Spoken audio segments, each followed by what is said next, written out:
Welcome to A to Z biological science. আজ আমরা mock test 4 করব। দেখো, তাহলে প্রত্যেকটা আমরা সময় নষ্ট না করে প্রত্যেকটা কোশ্চেনের সঠিকভাবে অ্যান্সার করি। দেখো, প্রথম কোশ্চেন বলছে যে ব্যাঙ জিহ্বাকে উল্টোভাবে প্রসারিত করে শিকার ধরে। অর্থাৎ ব্যাঙ জিহ্বাকে উল্টোভাবে প্রসারিত করে শিকার ধরে। যুক্তি কি বলছে, রিজন কি বলছে? ব্যাঙের জিহ্বার অগ্রপ্রান্ত মুক্ত ও পশ্চাৎ প্রান্ত আবদ্ধ। দেখো, এই জায়গাটা একটু কনসেপ্টটা ক্লিয়ার করতে হবে।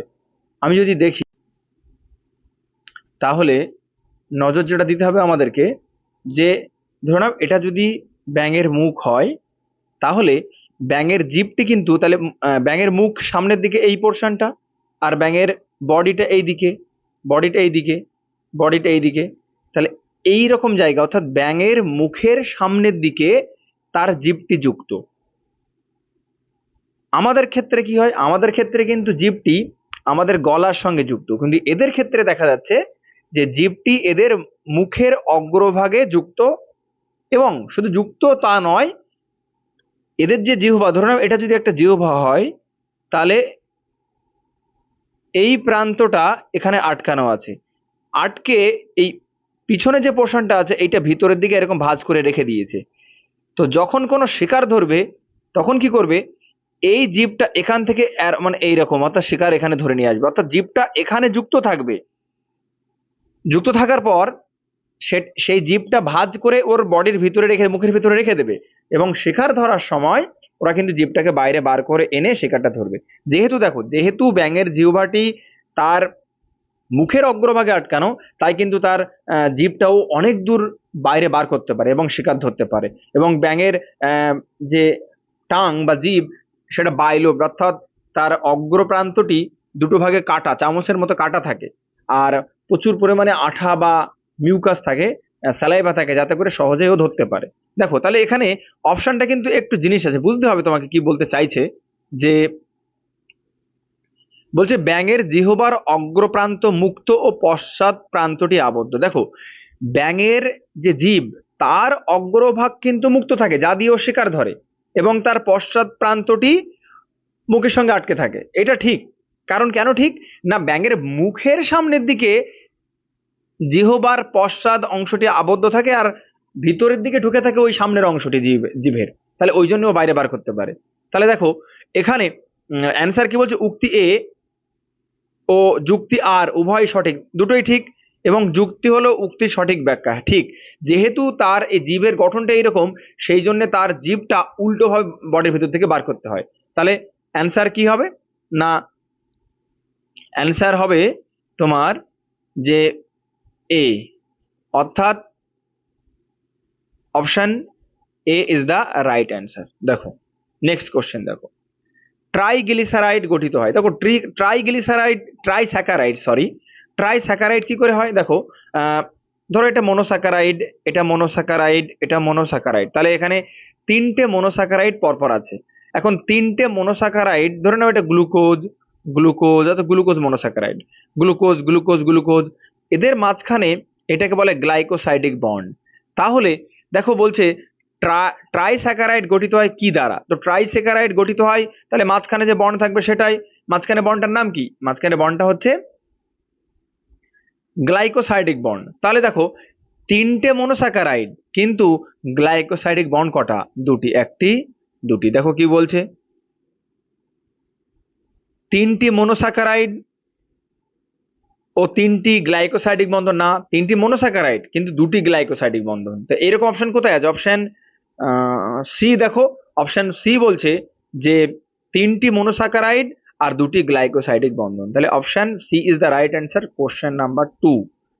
এরপর দেখো, কোশ্চেন 3তে কি বলছে? আলোক শোষণে অংশগ্রহণকারী কোষীয় অঙ্গনটি হলো।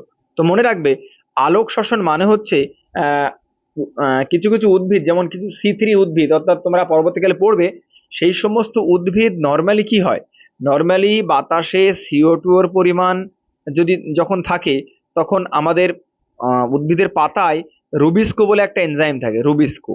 সেই রুবিস্কো এনজাইম এই CO2টাকে শোষণ করে, মানে CO2টাকে গ্রহণ করে গ্লুকোজে রূপান্তরিত করে।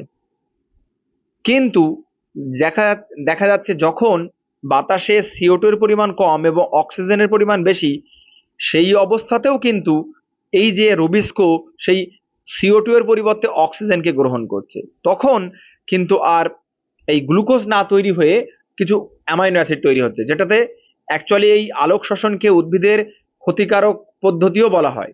তো এটা কিসের কিসের মাধ্যমে হয়? তিনটে কোষাঙ্গনের মাধ্যমে হয়। ক্লোরোপ্লাস্ট, ক্লোরোপ্লাস্ট, দ্বিতীয় পারক্সিজম, তৃতীয় মাইটোকন্ড্রিয়া। অর্থাৎ তিনটে কোষাঙ্গাণু, ক্লোরোপ্লাস্ট, পারক্সিজম, মাইটোকন্ড্রিয়া, এই তিনটে কোষাঙ্গাণুর মিলে কিন্তু আলোক শোষণটা হয়। কিন্তু যেহেতু এখানে বলছে যে কোন কোন কোষাঙ্গাণু, তাহলে এখানে বলছে ক্লোরোপ্লাস্ট, নিউক্লিয়াস না, ক্লোরোপ্লাস্ট হয়, নিউক্লিয়াসে হয় না। ক্লোরোপ্লাস্ট, মাইটোকন্ড্রিয়া না, ক্লোরোপ্লাস্ট হয় কিন্তু মাইটোকন্ড্রিয়া হয় না। তারপর দেখো তাহলে তাহলে কি বলছে, ক্লোরোপ্লাস্ট, পারক্সিজম ও মাইটোকন্ড্রিয়া। তাহলে অপশন বি কিন্তু দেখো ক্লোরোপ্লাস্ট ও মাইটোকন্ড্রিয়া, মানে অপশন বি ঠিকের দিকে যাচ্ছে। মাইটোকন্ড রাইবোজোম, রাইবোজোমে হয় না। রাইবোজোম, পারক্সিজম, অর্থাৎ অর্থাৎ অর্থাৎ আমার কোশ্চেন অ্যান্সার হবে, তিনের দাগের অ্যান্সার হবে বি, ক্লোরোপ্লাস্ট, পারক্সিজম, মাইটোকন্ড্রিয়া। অপশনে আছে ক্লোরোপ্লাস্ট ও মাইটোকন্ড্রিয়া। ওকে, এরপরে দেখো 4 নম্বর কি বলছে, এটা সবাই যেমন জানো, কোষ চক্রে বিশ্রাম দশা। কোষ চক্রে বিশ্রাম দশা বলে G0 দশাকে, কারণ এই দশায় কোনো কোষ বিভাজিত হয় না। এবং মনে রাখবে এই দশাতে কোনো কোষ যদি বিভাজিত হতে হতে সমস্যা হয়, তাহলে সে G0 দশায় এসে তার যে সমস্যা সেটাকে রিপেয়ার করে পরবর্তীকালে কিন্তু আবার কোষ চক্রে প্রবেশ করতে পারে, এটা কিন্তু মনে রাখতে হবে। দেখো কোশ্চেন 5 কি বলছে, বিবৃতি 1, মাইকোপ্লাজমা উপরাজ্য ইউ ব্যাকটেরিয়া অন্তর্গত। দেখো এখন কোশ্চেন হলো স্যার ইউ ব্যাকটেরিয়া কি? ইউ ব্যাকটেরিয়া মানে হচ্ছে ট্রু ব্যাকটেরিয়া। ব্যাকটেরিয়া দুই প্রকার, আর্কি ব্যাকটেরিয়া আর ইউ ব্যাকটেরিয়া। ইউ ব্যাকটেরিয়া হচ্ছে যেটা ট্রু ব্যাকটেরিয়া, যাদের নিজস্ব, যাদের কোনো পর্দা ঘেরা কোষাঙ্গাণু নেই, যাদের নিউক্লিয়াস নেই, এরা হচ্ছে ইউ ব্যাকটেরিয়া। আর আর্কি ব্যাকটেরিয়া কি?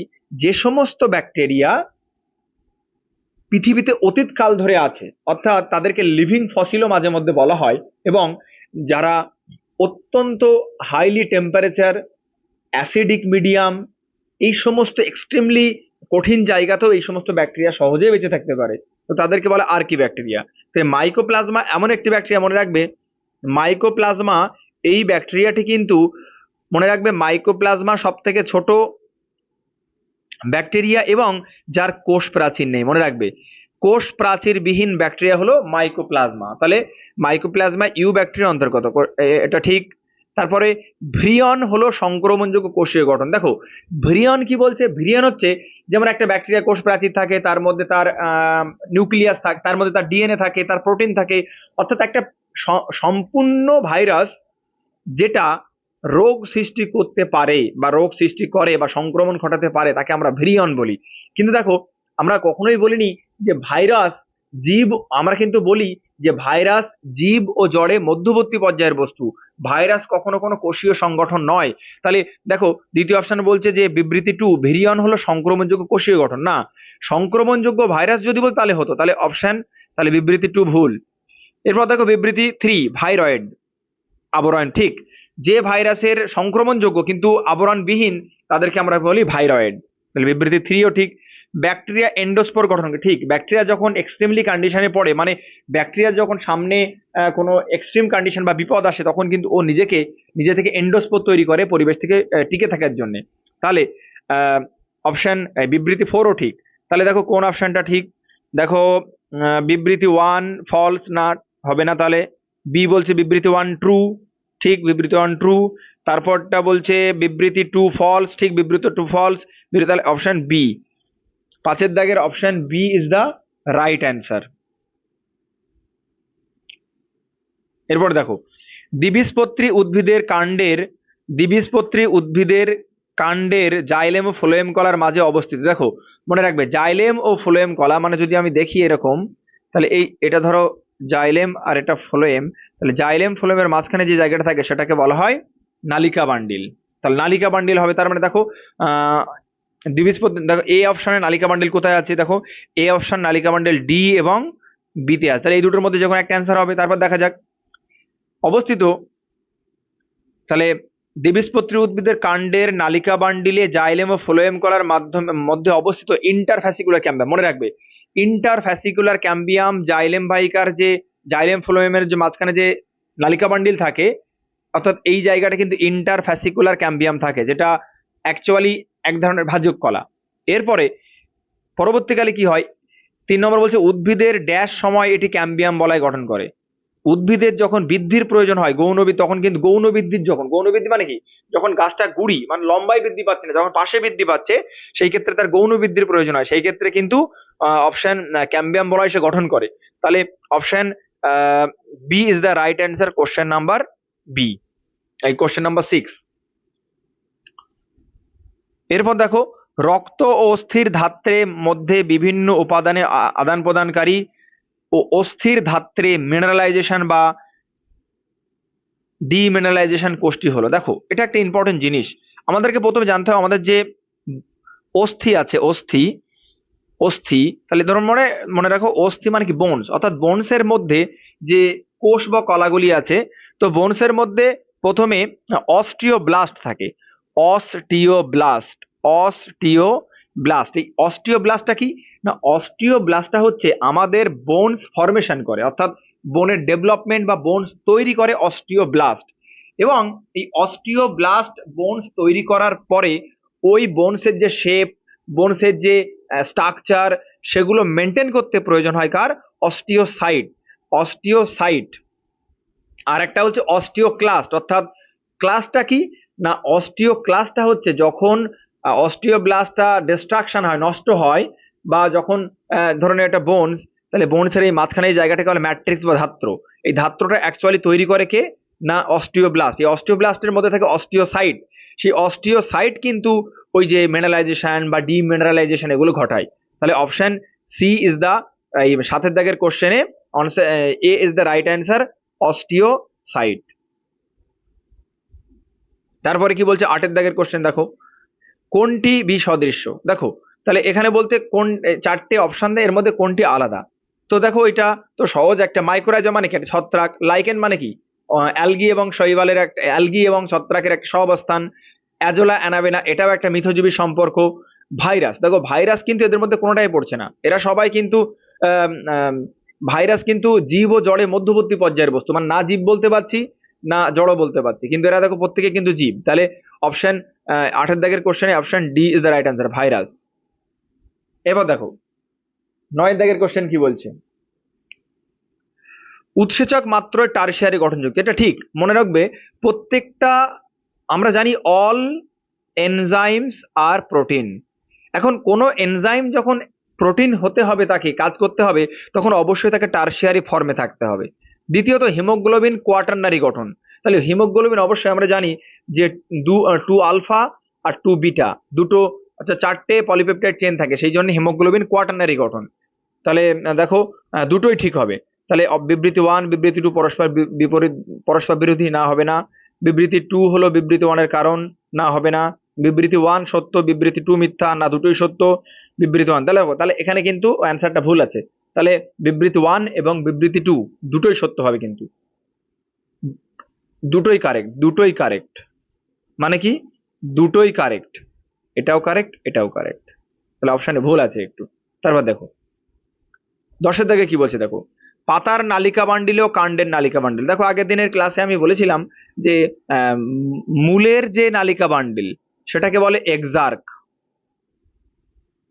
কাণ্ডের যদি বলে, স্টেম যদি বলে, স্টেম বললে এন্ডার্ক, এন্ডার্ক।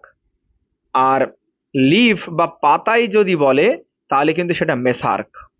তাহলে দেখো কি হবে, তাহলে পাতার নালিকা বান্ডিল ও কাণ্ডের নালিকা বান্ডিল। দেখো পাতার নালিকা বান্ডিল মেসার্ক কোথায় আছে, অপশন সি। দেখো 10 দাগের কোশ্চেনে অপশন সি তে মেসার্ক ও এন্ডার্ক, বললাম কাণ্ডে এন্ডার্ক, তাহলে option C is the right answer.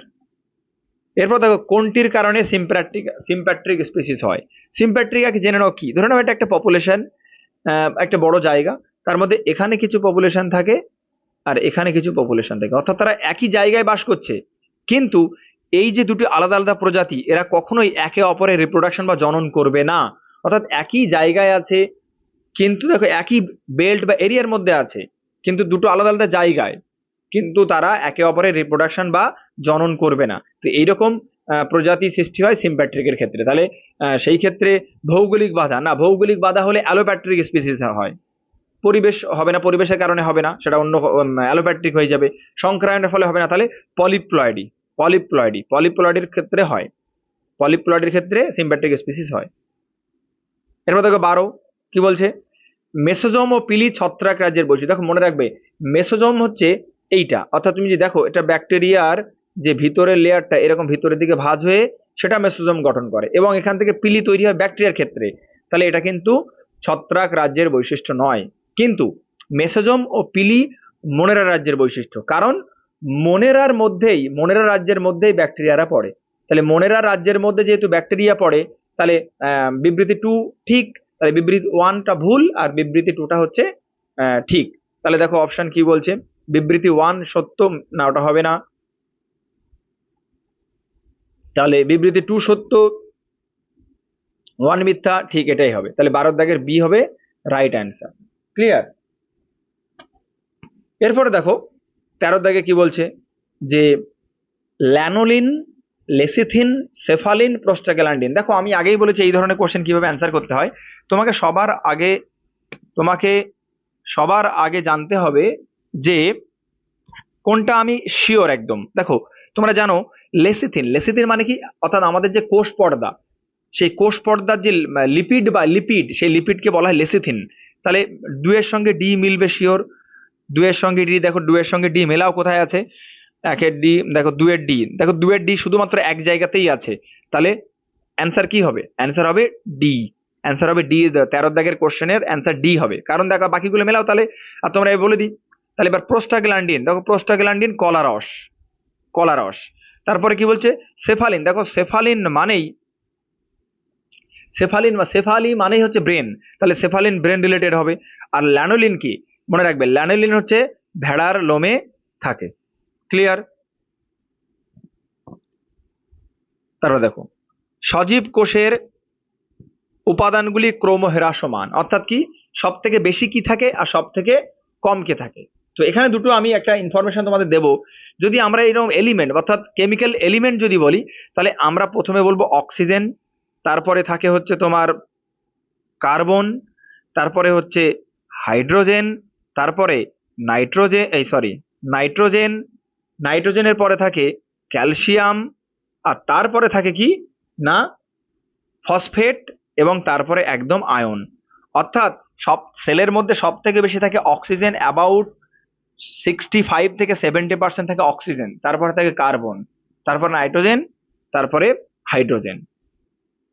তাহলে দেখো এখানে অপশন কোথায় আছে, যে প্রথমে অক্সিজেন, তারপরে কার্বন, নাইট্রোজেন, হাইড্রোজেন। তাহলে অপশন বি হবে রাইট অ্যান্সার। মানে সজীব কোষের ক্রমহ্রাসমান মানে বেশি থেকে কমের দিকে, তো বেশি থেকে কম এইটা অক্সিজেন, কার্বন ডাই অক্সাইড, অর্থাৎ বি। 14 দাগের বি হবে অ্যান্সার, 14 দাগের বি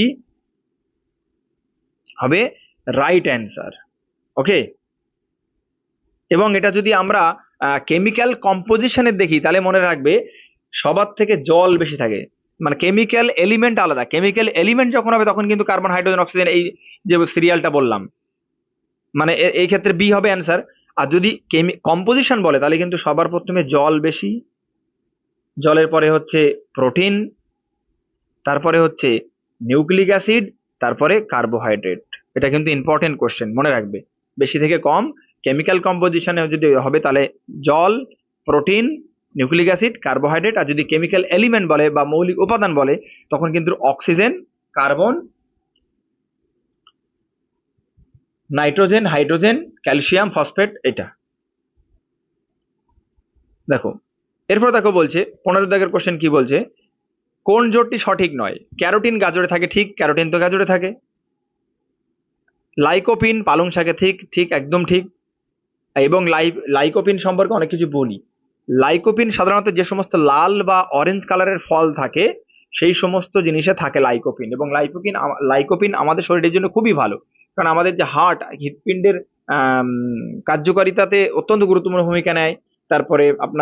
তারপরে তোমাদের যে আল্ট্রাভায়োলেট রশ্মি অ্যাবজর্ব করতে কাজ করে। আর তোমরা তো জানোই যে জ্যান্থোফিল, অপরাজিতা ফুল, দেখো অপরাজিতা ফুল আমরা দেখি ম্যাক্সিমামই ব্লু আর হোয়াইট হয়, কিন্তু মনে রাখবে জ্যান্থোফিল এমন একটি রঞ্জক জ্যান্তোফিল যেখানে থাকবে সেই ফুলের কালার অবশ্যই হলুদ হতে হবে, কারণ জ্যান্তোফিল মানেই ইয়েলো। জ্যান্তোফিল মানে কি? ইয়েলো।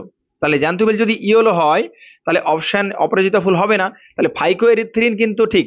ফাইকো এরিথ্রিন, দেখো এরিথ্রোসাইট মানে কি? লোহিত রক্তকণিকা, সেখান থেকে এসছে এরিথ্রিন, ফাইকো এরিথ্রিন। তাহলে যে সময় ফাইকো মানে কি? শৈবাল, অর্থাৎ রেড অ্যালগি বা লোহিত শৈবালের ক্ষেত্রে কিন্তু ফাইকো এরিথ্রিন থাকে। তাহলে 15 দাগের কোশ্চেনের answer C is the right answer. যে যে কোনটি জোটটি সঠিক নয়? জ্যান্তোফিল, অপরাজিতা ফুল, কারণ জ্যান্তোফিল ইয়েলো কালারের হয়। এরপর দেখো কি বলছে, মুখবিবরের অন্তর্গত কোন কলা উপস্থিত থাকে? তো দেখো এটা তোমাদের স্ট্রাকচারাল অর্গানাইজেশন অ্যানিম্যাল এই চ্যাপ্টার কোশ্চেন। মুখবিবরের অন্তর্গত মানে অন্তর্গাত মানে আমাদের যে মুখ, তার ভিতরে যে মুখগহ্বর, তার যে অন্তর্গাত্রে যে কলা থাকে সেটা কি কলা? সেটা মনে রাখবে, সেটা অবশ্যই হচ্ছে আমাদের কেরাটিন বিহীন, কারণ কেরাটিন অত্যন্ত শক্ত, ওটা কিন্তু অত শক্ত নয়। তাহলে কেরাটিন বিহীন স্তরীভূত আইসাকার আবরণী কলা, মানে আইসাকার মানে আঁশের মতো এরকম। তাহলে কি হবে? C is the right answer. 16 দাগের কোশ্চেন। 17 দাগে কি বলছে দেখো, বাঁশপাতা দেখতে কেমন হয়? বাঁশপাতা ধরো এইরকম হয়, তোমরা জানো বাঁশপাতা দেখতে তো এরকম লম্বা লম্বা থাকে। তার মনে রাখবে বাঁশপাতা বহু শিরাল, মানে এই দেখো শিরাগুলো সব দেখো এই লম্বা লম্বা দাগগুলো একই দিকে চলে যাচ্ছে, একই দিকে চলে যাচ্ছে। তো একই দিকে যদি হয় তাহলে বহু শিরাল তো হবেই, কারণ অনেকগুলি শিরা যাচ্ছে, বহু শিরাল। এবার বলছে দেখো, অভিসারী কি অপসারী? অভিসারী মানে হচ্ছে বিভিন্ন জায়গা থেকে যখন একই দিকে মিলিত হবে সেই ক্ষেত্রে আমরা বলি অভিসারী। তাহলে দেখো বাঁশপাতাগুলি বিভিন্ন জায়গা থেকে এসে এক জায়গায় মিলিত হচ্ছে, তাহলে বহুশিরাল, অভিসারী। এরপর দেখো দুটো সব একই দিকে যাচ্ছে, এমন তো নয় যে একটা এইদিকে একটা এইদিকে, এমন তো নয়, তাহলে সমান্তরাল। তাহলে হবে 17 দাগের কোশ্চেন কি হবে অ্যান্সার? অ্যান্সার হবে এ, বহুশিরাল, অভিসারী, সমান্তরাল বিন্যাস। তাহলে কি হবে? 17 দাগের এ ইজ দ্য রাইট অ্যান্সার, বহুশিরাল, অভিসারী, সমান্তরাল বিন্যাস। আমি যে কথাগুলো বলছি সেগুলো তোমরা শুনে লিখে নেবে, তবেই কিন্তু কাজে দেবে, না হলে তো মনে রাখতে পারবে না তোমরা। তোমাদেরকে ইম্পর্টেন্ট লিখতে হবে এগুলি, না হলে কিন্তু পারবে না। এরপর দেখো, এরপরে 18 দাগের কোশ্চেন কি বলছে, পাশের চিত্র সম্পর্কে কোনটি সঠিক? দেখো এটা হচ্ছে একটা গবলেট সেলের ছবি, গবলেট সেল। তো গবলেট সেল কি? গবলেট সেল মনে রাখবে, এটা একটা বৈশিষ্ট্যই বলে দিই। গবলেট সেল হচ্ছে এককোষী গ্রন্থি। আমরা সাধারণত জানি কি, যে কোনো গ্রন্থি অনেকগুলি কলা দিয়ে তৈরি, তাহলে তার অনেকগুলি কলা বা কোষ থাকবে।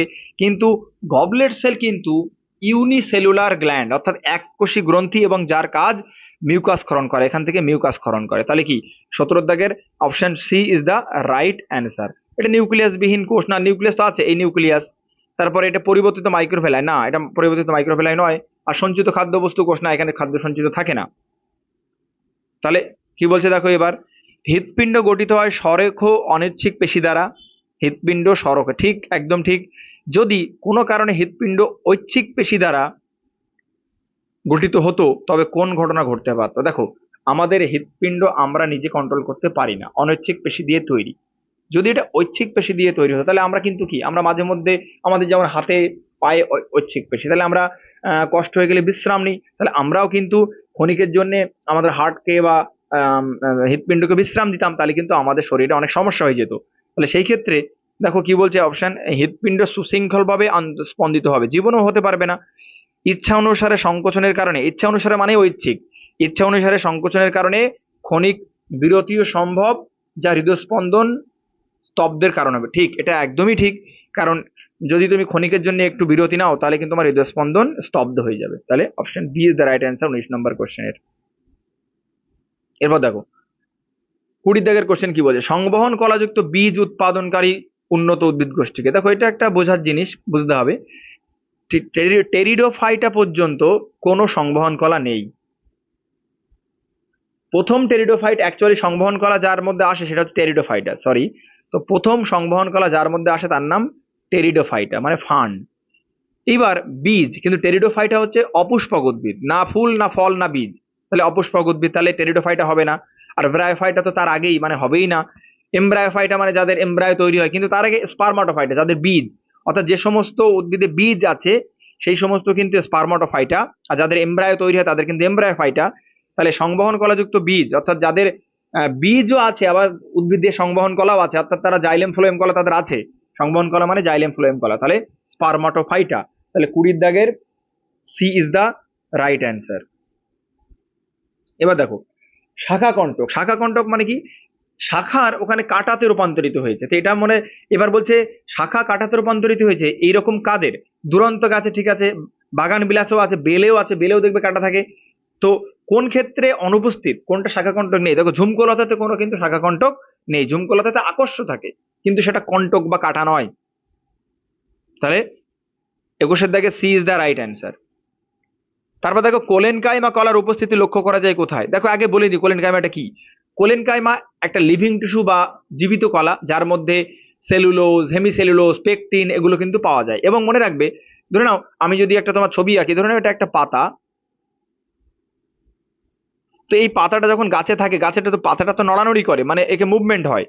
এই যে পেটিওল মানে এই যে পত্রবিন্ত, এটাকে বলে পেটিওল, এই পেটিওলটা কিন্তু কোলেনকাইমা দিয়ে তৈরি, যাতে করে পাতাটা যখন হাওয়াতে নড়বে, দেখবে ইচ্ছা মতো এদিক ওদিক নড়বে কিন্তু ভেঙে যাবে না। তার কারণ হচ্ছে এটাই, কারণ আহ, তোমার যে কোলেনকাইমা সেটা কিন্তু পাতাকে ফ্লেক্সিবিলিটি দেয়, তার স্ট্রাকচারাল যে শক্তি সেটা দেয়। তারপরে তোমার এর যে মেকানিক্যাল স্ট্রেংথ সেটাও ও প্রোভাইড করে, পাতাটাকে সাপোর্ট দেয়। তাহলে এতগুলো কাজ করে কোলেনকাইমা। কোলেনকাইমা হচ্ছে ফ্লেক্সিবল টিস্যু।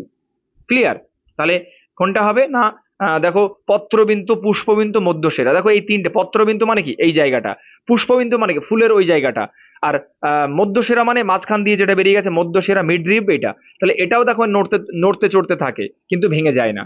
এই যদি আমরা ইচ্ছা করে ভেঙে না দিই, তাহলে সেই ক্ষেত্রে 22 দেখে C is the right answer, পত্রবিন্তু, পুষ্পবিন্তু, মধ্যশিরা। এরপর দেখো চোয়ালবিহীন মেরুদণ্ডী কোন শ্রেণীভুক্ত? দেখো যদি চোয়ালবিহীন যদি আমরা বলি, তাহলে চোয়াল যুক্তদের বলা হয় ন্যাথোস্টোমাটা, আর চোয়ালবিহীনদেরকে বলা হয় তোমার অ্যাগনাথা। কিন্তু এখানে চেয়েছে কোন শ্রেণীর মধ্যে পড়ছে তারা। তাহলে শ্রেণী যদি হয় তাহলে সাইক্লোস্টোমাটা।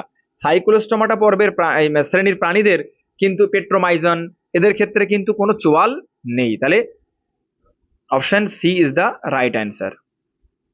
চারগাপের ক্ষেত্রে কোনটি প্রযোজ্য? দেখো এখন জানতে হবে চারগাপ কি। চারগাপ বলছে, বিজ্ঞানী চারগাপ বলছে ডিএনএ এর মধ্যে অ্যাডেনিন যে কটা থাকবে সে কটা থাইমিন থাকবে, আর যে কটা গোয়ানিন থাকবে সে কটা সাইটোসিন থাকবে। অর্থাৎ আমি লিখতে পারি, sorry, A plus G equal to T plus C, এটা লিখতে পারি আমি, ইকুয়াল টু 1 লিখতে পারি। এইটা চারগাপ বলেছে যে A plus G equal to T plus C equal to 1। অর্থাৎ আমরা জানি যে যে পরিমাণ অ্যাডেনিন থাকবে সেই পরিমাণ থাইমিন ডিএনএ এর আরেকটি স্ট্র্যান্ডে, আর যে পরিমাণ গুয়ানিন তার বিপরীত প্রান্তে থাকবে সেই পরিমাণ সাইটোসিন। তো এইটা হতে গেলে অবশ্যই তাহলে কি হতে হবে? এটা বলছে ডিএনএ ও আরএনএ, না আরএনএ যেহেতু single strand, RNA single strand, তাহলে অপর স্ট্র্যান্ডে কি থাকবে? হবে না। কেবলমাত্র আরএনএ, না এটাও হবে না। তাহলে দেখো কেবল ডিএনএ, ঠিক একদম কেবল ডিএনএ, যেহেতু ডিএনএ দ্বিতন্ত্রী তাই কিন্তু চারগাপ রুলটা প্রযোজ্য হবে, মানে এ টি জি সি। তাহলে কেবলমাত্র, তাহলে 24 দাগের কোশ্চেনের অ্যান্সার সি, কেবলমাত্র ডিএনএ। মেটাক্রোসিস হলো কোনো প্রাণী, দেখো মেটাক্রোসিস মানে কি? মেটাক্রোসিস মানে হচ্ছে কোনো প্রাণী তার যে বর্ণ পরিবর্তন করার ক্ষমতা, তোমরা জানো মিমিক্রি বা অনুকৃত, গিরগিটি, এই সমস্ত প্রাণী, ফড়িং, এরা যে পরিবেশে থাকে সেই পরিবেশে কালার করে। অর্থাৎ এই কালার করাকে বলছে মিমিক্রি বা কেমোফ্লেজ। কিন্তু এই কেমোফ্লেজ বা মিমিক্রি করার ক্ষমতাকে বলছে মেটাক্রোসিস। ক্লিয়ার? মেটাক্রোসিস মানে হচ্ছে বর্ণ পরিবর্তনের সক্ষমতা। তাহলে কোনটা হবে অ্যান্সার? অ্যান্সার হবে বি, 25 দাগের বি হবে রাইট অ্যান্সার। তারপর দেখো এই ক্ষেত্রে বলছে পাশের চিত্রটি সজীব কোষে উপস্থিত একটি কম আণবিক গুরুত্বের যৌগ। দেখো তোমরা যদি নিউক্লিওসাইড এবং নিউক্লিওটাইডের পার্থক্য পড়ে থাকো, সেখানে দেখবে যে তোমার পিউরিন এবং পিরিমিডিন, যদি দেখো যে পিউরিন, তাহলে সেই ক্ষেত্রে কিন্তু তার দুটি বলয়, পিউরিনের ক্ষেত্রে দুটি বলয় থাকে, তাহলে তার মলিকুলার ওয়েট কিন্তু বেশি হবে, মানে এইরকম।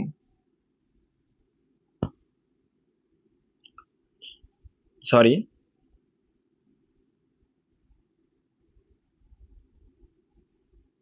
এরকম দুটি বলাই থাকে, এরকম দুটি বলাই পিউরিনের ক্ষেত্রে, কিন্তু পিরিমিডিনের ক্ষেত্রে সিঙ্গেল এরকম বলাই। তাহলে সেই ক্ষেত্রে মলিকিউলার ওয়েট কিন্তু পিউরিনের বেশি। তাহলে দেখো কি বলছে কোশ্চেনটা শুনি আমরা। যেহেতু পিউরিনের ক্ষেত্রে দুটি বলাই তাই মলিকুলার ওয়েট বেশি, আর যেহেতু পিরিমিডিনের ক্ষেত্রে একটি বলাই তাই কিন্তু আম, তোমার মলিকুলার ওয়েট কম। বলছে এ তারপর কি বলছে, যৌগটির প্রকৃতি শনাক্ত করো, এক্স এক্স চিহ্নিত অংশটি উল্লেখ করো। যৌগটি কোলেস্ট্রল, তো কোলেস্ট্রল তো হবে না, কারণ এইটা কিন্তু কি বলতো, এটা হচ্ছে 5 কার্বন সুগার, এটা 5 কার্বন সুগার, এটা কোলেস্ট্রল এর মধ্যে নেই। তারপর যৌগ অ্যামাইনো অ্যাসিড, অ্যামাইনো অ্যাসিডও হবে না। তারপর দেখো যৌগ নিউক্লিওটাইড ও অ্যাডেনিন, দেখো যেহেতু বলেছে কি যে মলিকুলার ওয়েট কম, তাহলে কিন্তু অ্যাডেনিন হবে না, কারণ অ্যাডেনিন যদি হয়, অ্যাডেনিন কিন্তু পিউরিন, তাহলে পিউরিন হলে মলিকুলার ওয়েট বেশি হয়ে যাবে। তাহলে যৌগ নিউক্লিওসাইড, দেখো নিউক্লিওসাইড মানে কি, নিউক্লিওসাইড মানে হচ্ছে ডিএনএ যে নাইট্রোজেনাস বেস থাকে অর্থাৎ N2 বেস, তার সঙ্গে 5 কার্বন সুগার, যদি যদি ফসফরাস থাকে এর সঙ্গে বা ফসফেট থাকে তাহলে নিউক্লিওটাইড, আর যদি নাইট্রোজেনাস বেস আর 5 কার্বন সুগার ফসফেট না থাকে তাহলে নিউক্লিওসাইড। তাহলে এই ক্ষেত্রে দেখো 5 কার্বন সুগার, এখানে ফসফেট নেই, সরি এখানে ফসফেট নেই, এখানে ফসফেট নেই, আর এই জায়গাটা কিন্তু এক্স এর হতে ইউরাসিল হতে হবে, ইউরাসিল হচ্ছে পিরিমিডিন, সে কিন্তু মলিকুলার ওয়েট কম। তাহলে অ্যান্সার 26 দাগের কোশ্চেনে answer D is the right answer, ওটাই সব থেকে এক্সাক্ট হবে, কারণ ইউরাসিলের মলিকুলার ওয়েট কম। 27 দাগ কি বলছে দেখো, একবীজপত্রী উদ্ভিদে, তো একবীজপত্রী উদ্ভিদের কোনো অস্থানিক মূল পরিলক্ষিত হয় না। তারপর কি বলছে, তো এটা ঠিক একদম, যে একবীজপত্রী উদ্ভিদে অস্থানিক মূল পরিলক্ষিত হয় না। না, অস্থানিক মূল হয় তো, ধান গাছে যেমন অস্থানিক মূল তৈরি হয়, তাহলে এটা ভুল। ভ্রূণের ভ্রূণমুকুল ও ভ্রূণাকুল দ্বারা আবৃত, না এটাও ভুল। পাতার প্রধান শিরা পার্শ্বীয় শাখা শিরা গঠন করে, না একবীজপত্রী উদ্ভিদে সমান্তরাল শিরা বিন্যাস দেখা যায়, তাহলে এটাও ভুল। তারপর পত্রমূল লিপ বেস প্রসারিত হয়ে কাণ্ডকে বেষ্টন করে, ঠিক। পত্রমূল মানে যেখান থেকে পাতাটা তৈরি হলো, পেটিওল মানে যেখান থেকে পাতা কাণ্ডের সঙ্গে যুক্ত হয়ে আছে, পাতা, অর্থাৎ এটা যদি পাতা হয় তাহলে এই যে জায়গাটা পেটিওল, এবং পেটিওলটা পাতা নোডের যে জায়গা থেকে তৈরি এটাকে বলে লিপ বেস, অর্থাৎ লিপ বেস প্রসারিত হয়ে কাণ্ডকে বেষ্টন করে থাকে, তবেই তো পাতাটা ওখানে আটকে থাকে আর কি। তাহলে 27 দাগের কোশ্চেনের ডি হচ্ছে রাইট অ্যান্সার, 27 থেকে ডি হচ্ছে রাইট অ্যান্সার। এরপর দেখো, ব্যাঙের অস্থিকে লঘু স্মারক এই সেলে যদি রাখো তাহলে কি হবে, তো ব্যাঙের অস্থিকে যদি আমরা লঘু স্মারক এই সেলে রাখি তাহলে ওর যে বোনস বা হাড়টা সেটা কিন্তু নমনীয় হয়ে যাবে, নরম হয়ে যাবে আর কি। তাহলে option C is the right, কোশ্চেনে 28 থেকে answer C is the right answer. তারপর কি বলছে, সংকোচনশীল সংকোচনশীল গহ্বরযুক্ত এককোষী স্বাদু জলে বসবাসকারী জীবকে 1 গ্লাস পূর্ণ সামুদ্রিক জলে রাখলে কোষ গহ্বরে কি হবে, দেখো এটা তো বুঝতে হবে। আমরা জানি যে যখন কোনো স্বাদু জলে বসবাসকারী জীব, সে যখন স্বাদু জলে আছে বা ফ্রেশ ওয়াটারে আছে, সেই ক্ষেত্রে এর মধ্যে মানে বাইরে, অর্থাৎ এই জীব এটা বাইরে জলের পরিমাণ বেশি, অর্থাৎ কি বলতে চাইছি আমি, যে জীবটা আছে তার থেকে জল বেশি কার মধ্যে, অর্থাৎ আহ স্বাদু জলে যে প্রাণীটা থাকবে তার মধ্যে কিন্তু জলের পরিমাণ অনেক বেশি থাকবে, কিন্তু যে প্রাণীটা সামুদ্রিক জলে থাকবে সেই ক্ষেত্রে তার মধ্যে লবণ কিন্তু বেশি। তাহলে মনে রাখবে, আরেকটা কথা বলে দিই, জল জল সব সময় যার কাছে বেশি থাকবে তার থেকে কম দিকে যাবে, এই সূত্রটা কিন্তু ভুলবে না, জল যার কাছে বেশি থাকবে তার থেকে জল সবসময় কমের দিকে যাবে। তাহলে যদি কোনো স্বাদু জলের মাছকে বা স্বাদু জলের কোনো প্রাণীকে আমি যদি সমুদ্রে রাখি, তাহলে স্বাদু জলের মাছে কি জল বেশি আর সমুদ্রে কি জল কম, তাহলে জল কি হবে, জল কিন্তু স্বাদু জল থেকে, স্বাদু জলের যে মাছ তার থেকে বেরিয়ে সমুদ্রে চলে যাবে, যার ফলে স্বাদু জলের মাছটি চুপসে যাবে, তার কোষ গহ্বরের আয়তন ছোট হয়ে যাবে। তাহলে 29 দাগের option D is the right answer, 29 দাগের D is the right answer. 30 দাগের কি, সায়ানোব্যাকটেরিয়া নিচের কি নামে পরিচিত, দেখো সায়ানোব্যাকটেরিয়া মানে হচ্ছে যে সমস্ত ব্যাকটেরিয়া তাদের ক্লোরোফিল, যাদের দেহে ক্লোরোফিল আছে, বা সরি যে সমস্ত ব্লু গ্রিন অ্যালগি মানে নীলাভ সবুজ শৈবাল, সায়ানোব্যাকটেরিয়া এক ধরনের শৈবাল যাদের কি আছে না ক্লোরোফিল আছে, তাই তারা নিজেদের মতো কি করতে পারে, নিজেদের মতো সালোক সংশ্লেষ করতে পারে, সেই জন্য এদেরকে বলা নীলাভ সবুজ শৈবাল বা সায়ানো ব্যাকটেরিয়া। তাহলে 30 দাগের option D is the right answer. এরপর দেখো 31 কি বলছে, উদ্ভিদ কোষের সাইটোকাইনেসিস কোষপাত গঠনের মাধ্যমে ঘটে, ঠিক। তো উদ্ভিদ কোষের সাইটোকাইনেসিস তো কোষপাত গঠনের মাধ্যমেই ঘটবে, এটাই স্বাভাবিক। সাইটোকাইনেসিস প্রাণী কোষে ক্লিভেজের মাধ্যমে সংগঠিত হয়। তাহলে দেখো দুটো বাক্যই ঠিক, কিন্তু এদের সাথে এদের কোনো সম্পর্ক নেই। কারণ উদ্ভিদের সাইটোকাইনেসিস পুরো আলাদা, অর্থাৎ উদ্ভিদের সাইটোকাইনেসিস তোমার কোষপাত গঠনের মাধ্যমে হয়, সেল প্লেট, আর প্রাণীদের সাইটোকাইনেসিস হয় ক্লিভেজ।